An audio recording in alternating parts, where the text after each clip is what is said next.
नमस्कार दोस्तों, मैं Jyotsna Khullar blessings audio team Jaipur से न्यू एनर्जी के 37वें ऑडियो में तोबियास द्वारा बताए गए टूल्स जो हमें न्यू एनर्जी में व्यवहारिक रूप से आने में मदद करेंगे उनकी चर्चा कर रहे हैं। पिछले ऑडियो में हमने अपने अंदर किसी भी प्रकार की गिल्टी की भावना को नहीं रखने के बारे में समझा। फिर न्यू एनर्जी में अपनी समस्या को ओवन में रखने के बारे में समझा। दरअसल यह सब काल्पनिक टूल्स हैं जो हमें व्यवहारिक रूप से शांत, आत्मविश्वासी और परिस्थितियों को समझने में मदद करते हैं। अब हमें यह समझना है कि हम अभी सीखने की दशा में हैं और एक ही बार में एक ही समस्या को ओवन में रखना है। रखने की 24 घंटों के बाद उस समस्या को ओवन से निकाल देना है। एक बार उसे चेक करने पर ज़रूरत होने पर और 24 घंटे तक रख सकते हैं। अगर यह तरीका काम करता है तो किसी भी समस्या को सुलझा सकते हैं। इसके परिष्कार के लिए हमें प्रार्थना या संकल्प करने की ज़रूरत नहीं है। अपने दिव्य तत्व पर भरोसा करके उसे ओवन में रखना चाहिए। न्यू एनर्जी के विधाता बनने के मार्ग में भी यह एक दशा है। जिस तरह खाना खाने के बाद वह अपने आप पच जाता है, तो व्यास कहता है कि ठीक इसी तरह उस विषय को ओवन में रखकर उसके परिष्कार के बारे में नहीं सोचना चाहिए। न्यू एनर्जी को प्यार से बनाने के लिए हम मुश्किलों का सामना करते हैं। यह एक गलती की या किसी भी गलती की सज़ा नहीं है। अपने आप के लिए हम मुश्किलों का सामना करते हैं। अपने अंदर शांति और विश्वास के साथ अपनी समस्या ज़रूर दूर होगी, ऐसा सोचते हुए हम न्यू एनर्जी में आते हैं। यह प्रक्रिया एक अद्भुत नई एनर्जी का निर्माण करती है। अब हम वापस टेलर की कहानी पर आते हैं। उसने अपने पर्स को आर्थिक परिस्थिति के अच्छा होने के लिए ओवन में रखा। एक हफ्ते बाद उसकी नौकरी चली गई। उसे समझ नहीं आया कि क्या हो रहा है, लेकिन ओवन के ऊपर और अपने आप पर उसका भरोसा कम नहीं हुआ। उसे पता है कि बहुत सारे पैसों के लिए उसकी नौकरी रुकावट बन रही है। उसकी नौकरी उसे बाधित या बांध रही है या सीमित कर रही है। इसलिए जो अनुभव उसके लिए ज़रूरी नहीं है वो दे रही है, और ओवन ने उसकी नौकरी को बदल दिया। नौकरी चली जाने के बाद शुरुआती दिनों में टेलर डर गई, जिसकी वजह से उसने अपने डर को भी ओवन में रख दिया। इसका मतलब अपने डर को दिव्य तत्व के हाथों सौंप दिया। उसे नई नई परिस्थितियों का सामना करना पड़ा। उन सब को उसने ओवन में रख दिया। आखिर में उसके दिव्य तत्व ने उसके लिए सही बैलेंस को बनाया। टेलर ने अपने आप पर भरोसा किया, अपनी समस्या को स्पिरिट को, एंजल्स को या मार्गदर्शक को नहीं सौंपा। अब हम अपने दिव्य तत्व की जो खूबसूरती है उसे बैलेंस और प्यार के साथ कैसे समझना है यह जानने वाले हैं। अपने दिव्य तत्व पर इतने दिनों तक हमने भरोसा नहीं किया। हमारे इस तरह से भरोसा करने के लिए धरती की एनर्जी भी अनुकूल नहीं थी, परंतु अब यह अनुकूल है। तो व्यास हमें समझाने के लिए तुलना करके बता रहा है। समस्या को ओवन में रखने के लिए बोलकर हमें मानसिक खामोशी में जाकर अपनी सांसों पर ध्यान देते हुए शांत रहने को कह रहा है। तो व्यास कहता है कि क्या हो रहा है, इसका परिष्कार कैसे होगा, ये जब हम समझेंगे तो हमें बहुत आश्चर्य होगा। यहाँ पर तो व्यास हमें दीवार के पीछे खड़े रहने के लिए कह रहा है। एक शोभरा ने इस अनुभव को अपने स्वभाव में व्यवहारिक रूप से लाकर हमें बताया है। जो अनुभव शोभरा ने हमें बताया है वह प्रोसेस सभी को पता चलेगा। जब शुरुआत में हम इंसानों से दूर रहना शुरू करेंगे तो इस तरह का ज्ञान हमें समझ आएगा। पहले पहले सबके बीच में रहते हुए सबसे दूर रहने में कठिनाई होती है। हम अपने मन में जिस व्यक्ति से हमें परेशानी है उस व्यक्ति को ज़ोर से ना बोलकर खामोश रहते हुए गाली देते रहते हैं, लेकिन हमें ऐसा नहीं करना है।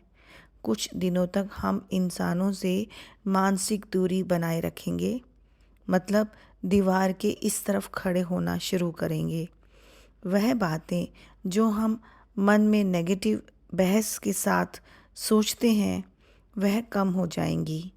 हमारे व्यवहार में गुस्सा कम हो जाएगा और दीवार के पीछे खड़े रहने को प्रयत्नपूर्वक व्यवहार में लाने के साथ हम बीच बीच में द्वंद्व में गिरते रहते हैं। इसे हम एक दूसरे से दूर हो रही दो धरती की एनर्जी को अनुभव करना कह सकते हैं। हमारे दिमाग में उस व्यक्ति से बातें करते रहना या उन बातों को मन में रखना, मतलब अभी तक इसका बहुत सारा रूप हमारे मन में कनेक्शन के साथ है। नई धरती की एनर्जी नए लेवल पर जाते समय जो पुरानी यादें हैं वह मिट जाएंगी, पिघल जाएंगी। कई बार हम घबराते हैं कि हमारे मन में विपरीत बातें सुनाई दे रही हैं, लेकिन यह सब हीलिंग प्रोसेस का एक भाग है। जब हम इस रूट से हमारे मन के अंदर चलते रहने पर दीवार के पीछे खड़े रहकर, यानी उस चर्चा और उस समस्या से थोड़ा दूर हटकर उस समस्या लाने वाले को इज्जत देंगे और उसकी गलतियों को नहीं ढूंढेंगे, तब हम इस तरह उसकी इज्जत करते हुए दीवार के पीछे खड़े होकर देखते रहेंगे, तो पुरानी एनर्जी के बचे हुए आखिरी टुकड़े पिघल जाएंगे। हमें अपनी समस्या को भूल जाना है, एक बार अपने दिव्य तत्व को समर्पित करके। मन में उस व्यक्ति के प्रति किसी भी प्रकार का दुराव या गलत भावना नहीं रखनी है। इसे ही इंसानों से दूर रहना कहते हैं और मानसिक खामोशी कहते हैं। हमें उस समस्या को थोड़ी देर के लिए भूल जाना है। न्यू एनर्जी का अगला टूल है बदलाव की आशा करके आदर करना।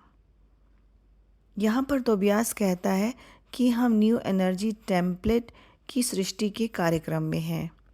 हमारे आसपास और हमारे अंदर बहुत सारे बदलाव हो रहे हैं। यह बदलाव हमारे लिए नई शक्ति को लाएगा।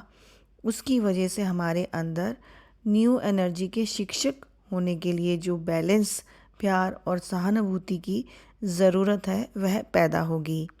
हमारे ऑरा में क्रिम्ज़न रिंग का दिखना शुरू होगा। ज्ञानी टीचर बनने के लिए क्रिम्ज़न की एनर्जी भी एक पड़ाव है। क्रिम्ज़न की मीटिंग में सनद के परिवार से एक इंसान आया है। यहाँ परिवार का मतलब एनर्जी के परिवार से है। उस व्यक्ति को हम योशुआ बेन, जोसेफ या जीसस कह सकते हैं। इन सब बातों को बताते वक्त तोबियास के अंदर जो एनर्जी उत्पन्न हुई उसकी वजह से तोबियास भावुक होते हुए कुछ देर खामोश हो गया। तोबियास का कहना है कि क्रिम्ज़न एनर्जी की वजह से आने वाले लोगों के लिए हम टीचर या शिक्षक बनेंगे। आगे आग की दीवार में बदलाव नामक टाइटल को समझाते हुए कहता है कि जब से हम आग की दीवार को पार करके आए हैं तब से उसमें भी परिवर्तन हुए हैं। अब पहली सृष्टि वाले हमारी तरह टुकड़े हुए बिना आ सकेंगे। पहली सृष्टि के एंगल में विस्तार होगा। जो वातावरण को हमने बनाया है उसमें ये लोग आ सकेंगे। अब वह दिन नज़दीक है जब हमारा असली घर हमारे पास आएगा। घर छोड़कर हमने अहम अस्मी राज्य अद्भुत रूप से तैयार किया है। हमारी चेतना की गहराई में बदलाव हुए हैं। हमारी डीएनए में, मैग्नेटिक फील्ड में और हमारे अंदर की वाइब्रेशन में बहुत गहरे बदलाव हो रहे हैं। अब सिली खड़ी को समझते हैं। सिली खड़ी के बारे में हमने पिछले ऑडियो में सुना था। अब तक हम कुछ हजारों साल से अंधेरे में और कभी उजाले में जन्म लेते हुए आए हैं। इनके बारे में आसानी से समझाने के लिए तो व्यास सिली खड़ी को सिंबॉलिक रूप में बताता है।